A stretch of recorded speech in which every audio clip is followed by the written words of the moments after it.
একটা বেল নিয়ে বসেছি, খুব সুন্দর গাছ পাকা বেল। বারান্দায় এসেছি, তার মধ্যে দেখতে পেলাম আকাশ একদম অন্ধকার, এত জোরে বাতাস বইছে, যে কোনো মুহূর্তেই বৃষ্টি নামবে। আমিও অপেক্ষা করছিলাম কখন একটু বৃষ্টি নামবে। বৃষ্টি দেখতে দেখতে হয়তো বেলটাকে আমি ভেঙে শরবত বানানোর জন্য রেডি করব। এর মধ্যে আমি কিছুক্ষণ দেরি করার পর এটাকে ভাঙতে শুরু করলাম। যেহেতু বাতাস বইছে, সাথে হয়তো একটু ধুলাবালু আছে, বারান্দায় শরবতটা বানাবো, এই জন্য একটু দেরি করছিলাম যে বৃষ্টি কখন নামবে। দেরি করতে করতে হঠাৎ করেই দেখলাম যে অনেক জোরে বাতাস বইছে, বাতাসটা মধ্যে বৃষ্টি নেমে এসেছে। এই যে ঝুপঝুপায় বৃষ্টি পড়ছে, অনেক বৃষ্টি পড়ছিল। এই পরিমাণ বৃষ্টি বাতাসের সাথে, সেই সাথে ঠান্ডা বাতাস। আর এদিকে বেলটা ভেঙে নিয়েছি। বেলটা আমি একটু খেয়ে দেখলাম কেমন। বেলটা হচ্ছে বালু বালু, একদম কোনোরকম কষ নাই, পাকা দানাদার বেল। খেতে তো খুবই মজা লাগছিল। আর এদিকে আমি বাইরে বৃষ্টি দেখছিলাম, বৃষ্টির সাথে তো বাতাস বইছেই। কি যে সুন্দর একটা ওয়েদার এই মুহূর্তে ছিল যখন কিনা বেলের শরবতটা বানাচ্ছিলাম। দেখতে দেখতে অনেকক্ষণ দেরি হয়ে গেল, তারপরেও দেখলাম বৃষ্টি কমছে না। আর এদিকে আমি তো আমার কাজটা করে নিয়েছি। আমি খুব সাধারণভাবে এই বেলের শরবতটা বানিয়ে নেব, যেভাবে আমি ঘরে বানিয়ে থাকি সেভাবেই বানাবো।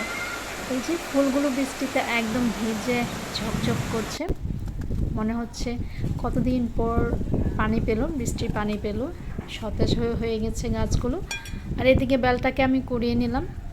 কুড়িয়ে নিয়ে এটাকে পরিমাণ মতো একটু পরে পানি দিয়ে দেব, ঠান্ডা পানি।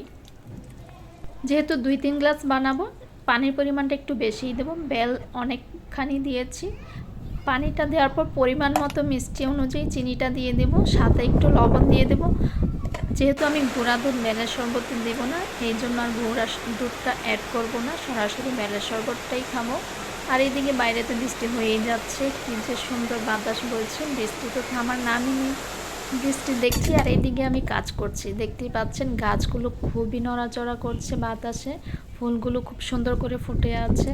এই দৃশ্য দেখে দেখে শরবত বানাতে খুবই ভালো লাগছিল। যেহেতু তখন বৃষ্টি শুরু হয়ে গিয়েছে, বাইরের ধুলাবালুটাও চলে গিয়েছে, বন্ধ হয়ে গিয়েছে। বৃষ্টি শুরু অনেকক্ষণ পর আমি বেলের শরবত বানাচ্ছিলাম। হাতে কষলে খুব ভালো করে ছাবাটা তুলে নিলাম। তুলে নিয়ে সাবাটা ফেলে দিয়ে এবার খুব ভালো করে ছেঁকে নিয়েছি। ছাঁকা হয়ে গেলে একটা গ্লাসে আমি ঢেলে নেব। একটা গ্লাসে ঢেলে নেওয়ার পর, যেহেতু আমি গুঁড়া দুধ খাবো না, সরাসরি বেলের শরবতটাই খাবো, এই জন্য আমি গুঁড়া দুধটা অ্যাড করব না। আপনারা চাইলে গ্লাসে গুঁড়া দুধটাও অ্যাড করতে পারেন, আমি কিন্তু দিব না। এইভাবে খেতে আমার ভালো লাগে। এই যে বেলের শরবতটা রেডি। বাইরে প্রচণ্ড জোরে বাতাস বইছিল, সেই সাথে আমার বেলের শরবতটাও রেডি। আমার তো খুবই ভালো লাগছিল।